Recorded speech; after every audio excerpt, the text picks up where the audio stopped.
Kita semua pasti kenal, atau paling nggak pernah lihat tipe siswa yang kayak gini. Pendiam, kelihatannya fokus banget, dan mandiri abis. Tapi, di balik citra sempurna itu, ternyata ada cerita yang jauh lebih dalam dan sering banget kita salah artikan. Nah, ini dia pertanyaan kuncinya.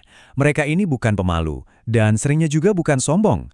Jadi, ada apa sebenarnya? Yuk kita coba bongkar bareng-bareng asumsi yang selama ini kita pegang, dan lihat apa yang sebetulnya tersembunyi di balik sikap mandiri yang sering kita puji itu. Dari luar, mereka ini kelihatan dewasa banget kan? Nggak pernah cari-cari perhatian, selalu tekun sama tugasnya sendiri. Perilaku kayak gini sering banget kita anggap sebagai tanda kematangan. Padahal, bisa jadi itu sebenarnya adalah sebuah strategi pertahanan diri yang sangat kompleks. Oke, sekarang kita bedah lebih dalam ya. Untuk benar-benar paham kenapa mereka begitu, kita perlu sedikit masuk ke dunia psikologi dan kenalan sama konsep yang namanya avoidant attachment atau gaya kelekatan menghindar. Jadi, ini bukan sekedar pilihan karakter atau emang orangnya penyendiri.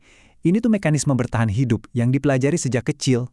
Bayangin aja, waktu seorang anak butuh sesuatu, tapi kebutuhannya itu terus-menerus diabaikan atau ditolak, lama-lama dia belajar untuk menekan kebutuhan itu. Pelajaran inilah yang akhirnya ngebentuk cara dia berinteraksi seumur hidupnya. Nah, ini dia paradoksnya. Justru pas lagi stres atau tertekan, mereka bisa jadi orang yang kelihatannya paling tenang di ruangan. Nggak panik, nggak ngeluh, tapi penampilan luar ini bisa sangat-sangat menipu. Coba deh lihat data di sini. Di permukaan, bayi-bayi ini kelihatan cuek aja waktu ditinggal. Tapi kalau kita lihat data fisiologisnya, detak jantungnya melonjak, hormon stresnya naik, ceritanya jadi beda total. Ketenangan mereka itu bukan berarti damai, tapi sebuah topeng untuk menutupi sinyal emosi yang sebenarnya lagi teriak minta tolong di dalam. Semua respons ini tuh nggak acak loh. Perilaku mereka diatur oleh semacam cetak biru atau software mental yang disebut internal working model. Dan software ini, programnya ditulis berdasarkan pengalaman mereka di masa kecil dengan pengasuhnya. Cetak biru ini punya dua aturan utama. Aturan pertama tentang diri sendiri, aku baru berharga kalau aku nggak butuh siapa-siapa. Ini kemandirian yang sifatnya defensif. Aturan kedua tentang orang lain itu nggak bisa diandalkan, ujung-ujungnya pasti mengecewakan. Nah, dua keyakinan ini saling mengunci, menciptakan semacam lingkaran isolasi yang susah banget ditembus.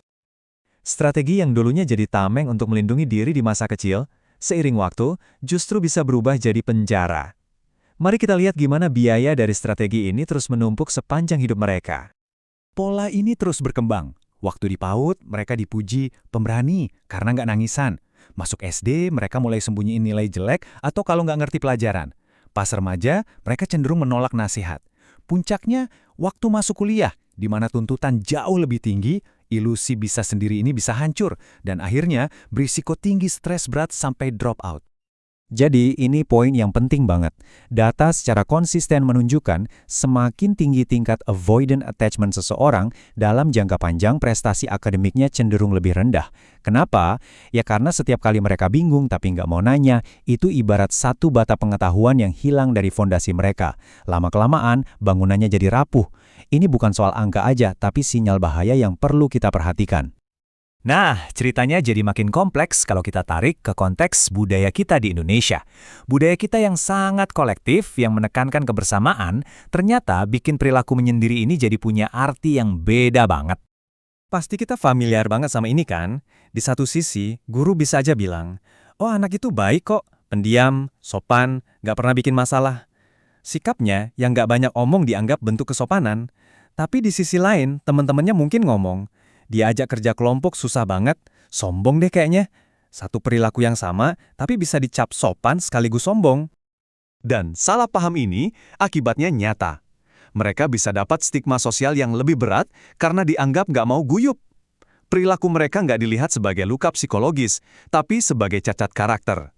Jadinya, sering diabaikan oleh guru, dicap aneh sama teman, dan bahkan jadi lebih rentan terhadap pengucilan atau perundungan. Oke, setelah melihat semua masalah ini, rasanya mungkin agak bikin pesimis ya. Tapi justru disinilah peran kita semua jadi krusial. Pertanyaannya bukan lagi, kenapa sih mereka begitu? Tapi, apa yang bisa kita lakukan?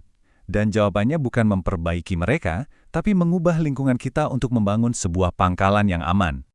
Ini prinsip utamanya. Kalau kita paksa mereka untuk terbuka, sistem pertahanan mereka justru bakal makin aktif. Sebaliknya, kita harus jadi kehadiran yang stabil tapi nggak menuntut. Ibaratnya, jadilah mercusuar yang sinarnya selalu ada, tapi nggak pernah mengejar-ngejar kapal yang lewat. Ini ada beberapa strategi praktis yang bisa langsung dicoba. Pertama, soal komunikasi. Coba kasih feedback secara tertulis, jangan di depan umum. Kenapa? Biar kecemasan sosial mereka berkurang. Kedua, posisi fisik. Waktu bantu mereka, coba duduk di samping, bukan berhadapan. Ini terasa lebih kayak teman, bukan interogasi. Ketiga, untuk kerja kelompok, kasih mereka peran yang jelas dan spesifik. Ini memberi mereka rasa kontrol di situasi sosial yang bikin gak nyaman. Mengajari mereka minta tolong itu penting banget. Langkah pertama, normalisasi kalau nggak tahu itu wajar. Guru bisa bilang, wah Bapak juga lupa nih rumusnya, kita cari bareng-bareng ya. Langkah kedua, sediakan skrip. Mungkin kasih contoh kalimat, Bu, saya bingung di bagian ini, boleh minta contoh lain? Langkah ketiga, buat prosesnya jadi nggak personal. Mungkin bisa pakai sistem kartu di meja, kalau kartu merah diangkat berarti butuh bantuan, tanpa harus teriak di kelas. Jadi, kesimpulan dari semua ini sebenarnya sederhana.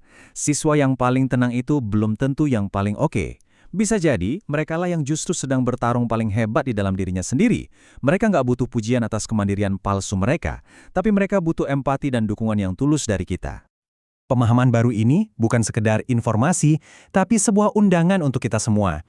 Baik sebagai guru, orang tua, atau bahkan sebagai teman.